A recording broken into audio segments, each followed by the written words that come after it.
Saudações a todos, eu sou Yasmin Muniz e nesse vídeo a gente vai falar de um livro que me fez sentir muita raiva, muito ódio, mas foi uma leitura assim deliciosa e é um livro que eu super recomendo. E hoje a gente vai falar do livro A Cantiga dos Pássaros e das Serpentes, de Suzanne Collins.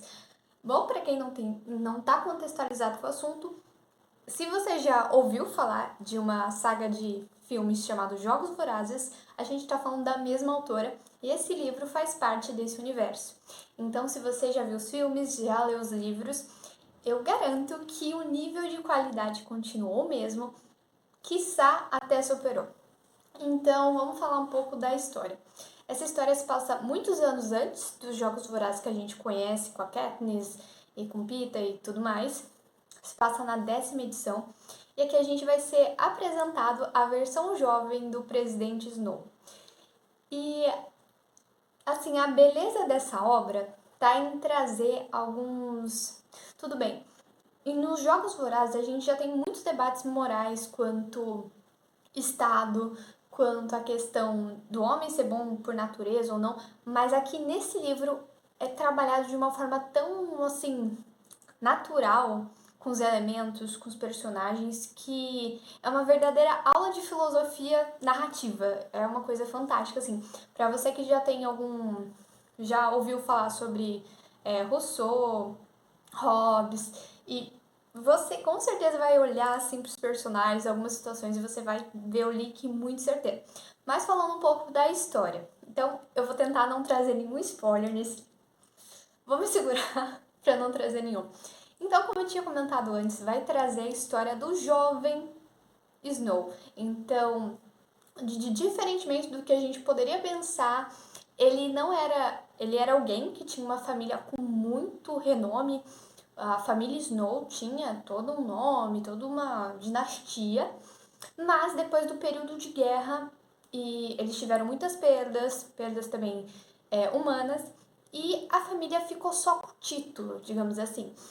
Tinha-se os Snow, mas eles, na verdade, eles faziam-se, assim, uma forma digna de se trajar, de se vestir, de agir, mas eles eram extremamente pobres.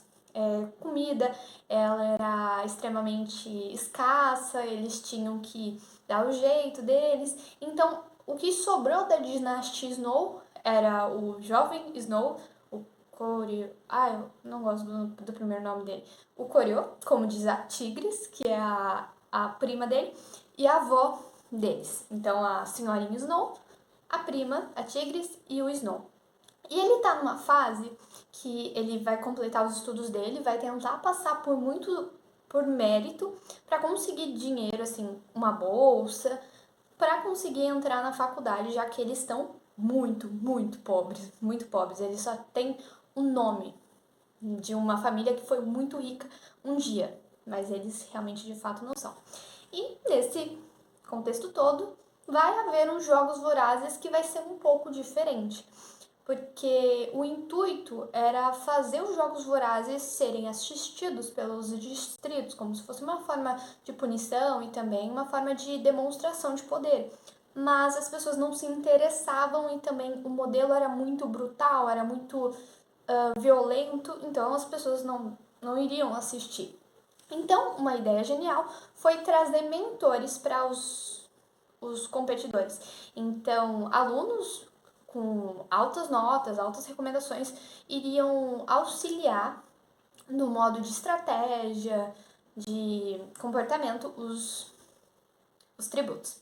E aí, nesse contexto, o Snow, junto com outros colegas, vai ser mentor de alguns participantes. Então a gente já começa a ver que o Snow, ele tá muito preocupado com a questão de sobrevivência dele, da família, do futuro, é uma pessoa extremamente perspicaz. Na primeira passagem do livro fala que uma das poucas coisas que mantém ele, faz ele sobreviver ali, é a questão da inteligência dele e da forma como ele consegue ali articular as coisas, assim, uma pessoa extremamente inteligente, assertiva. Então a gente verifica também que ele tem preferências. Por exemplo, ele gostaria de ter tirado um competidor de algum distrito que é mais rico, porque tenha mais capacidade física, para ele ter chances de ganhar os Jogos Vorazes e assim conseguir por mérito tanto um reconhecimento quanto entrar na faculdade, tarará. E a gente vai ser apresentada para a Lucy Gray, que é uma personagem que, minha Nossa Senhora, é uma personagem fantástica, fantástica. Aqui não vou considerar que é spoiler porque é bem no começo do livro.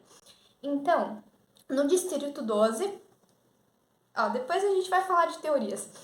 Ela é uma competidora do Distrito 12. Na hora do sorteio, o prefeito olhou o papelzinho e eu acho que nem olhou direito e falou o nome dela. Nesse momento, ela se levanta ali onde está fazendo a colheita, ela se levanta, tira do belo vestido cheio de babados e multicoloridos dela uma cobra e coloca no vestido, na roupa de uma outra colega que está do lado dela. A colega se começa a se debater e ela calmamente vai pro palanque, o prefeito dá um tapa nela, ela cai, ela levanta-se e começa a cantar. Então, essa é a vibe da Lucy Gray. Ela é uma garota extremamente delicada, tem a sua beleza, mas a singularidade é o comportamento dela. Então, o Snow, quando vê essa cena, assim, primeiro ele fica muito chateado por ele ter pegado uma candidata mulher, de ser de um distrito extremamente pobre, mas quando ele vê essa performance da Lucy, ele começa a pensar que talvez não tenha sido tão ruim assim, porque ela consegue cativar as pessoas. E o Snow vai aprender muito com ela, porque ele vai... Enfim, eu não vou colocar mais detalhes, mas a Lucy, ela tem uma visão de tornar a situação a favor, mesmo com circunstâncias complicadas, que vai influenciar o Snow até certo ponto. Depois, claro, eles vão ter quase que um envolvimento romântico ali, então vão ter muitas questões sendo trazidas, por exemplo, as motivações do Snow são puramente por o interesse dele na Lucy, as ações dele são por conta dos interesses futuros de carreira dele, é pela família. Então isso vai ser trazido ao longo do livro, só que de forma bem sutil. E eu digo com toda certeza que o tempo todo você vai ficar torcendo para aquele teste do Snow. Isso é muito triste, mas quem escreve bem consegue fazer essa brincadeira com o leitor de uma forma com maestria. A Suzane é perfeita, não tenho o que falar, uma autora maravilhosa. É um livro que eu não posso falar mais nada a partir daqui, porque senão vou começar a dar spoilers, e como eu acho que vocês sabem, se vocês já leram algum livro da Suzane, ela adora uma reviravolta, então não vou me abster de falar mais sobre esse livro. Bom, tem algumas teorias que talvez a Katniss seja parente da Lucy em algum momento. Eu acredito fielmente nessa teoria. E aqui vamos abrir a parte de teorias, porque, primeira coisa, Distrito 12. Distrito 12. E tem alguns momentos muito particulares que parece que o destino meio que brinca com o Snow mais velho. Então, por exemplo, ele não gosta de tordos. Ele não gosta aquela ave é uma peste para ele detesta. É como se fosse uma aberração da natureza. Em um momento do livro ele fala assim: ainda bem que eu saí de tal lugar onde eu vi esses tordos e nunca mais eles vão poder me incomodar, me machucar. Poxa, Snow, parece que o jogo virou, não é mesmo? E faz muito sentido a questão de, por exemplo, essa brincadeira dele achar que ele tá livre daquele problema, mas justamente vai ser o símbolo da revolução que vai fazer ele perder o poder. Tem a questão de que a Lucy, ela chama uma batata específica lá do pântano de Katniss, e não existe esse nome. Não existia esse nome. Foi ela que colocou aquele nome. Então, por essas e outras, eu acredito que tenha algum parentesco, pelo menos de, sei lá, prima, avó, alguma coisa assim, ou até mesmo avó da Katniss. E algumas coisas você vê algumas semelhanças, se bem que elas são personagens extremamente diferentes. A Lucy, ela tem como que eu posso dizer? Ela tem uma questão de liberdade, de empoderamento muito forte. Ela não é do tipo de personagem que é meio que levada pela maré. A Katniss, você vê ao longo dos livros que por muitos momentos ela é o símbolo, mas ela não é quem controla as coisas, ela não é quem dita o que vai ser feito, quando vai ser feito. As pessoas ali utilizam aquele símbolo que ela representa para tentar arquitetar as revoluções, as coisas, mas não é ela a cabeça da revolução. A Lucy, não que ela seja uma revoltosa, ou que ela não seja, porque a gente não vai entrar nesse método, mas ela seria do tipo que seria a cabeça, que seria a líder, mesmo que fosse uma líder que ficasse na surdina.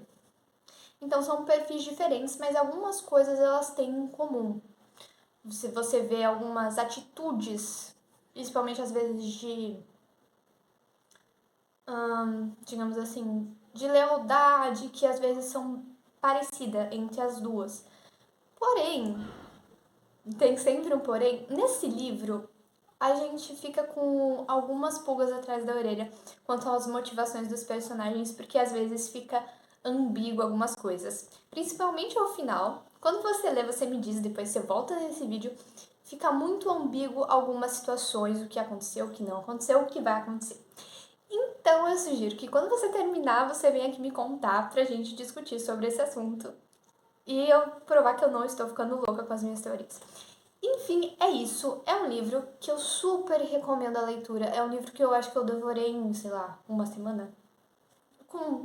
Não tive muito tempo pra ficar lendo direto, mas à noite eu sempre li um pouco. E é um livro que maravilhoso. Sem palavras, nota 9 de 10 por causa do final. Mas maravilhoso. É isso, bons estudos, boas leituras e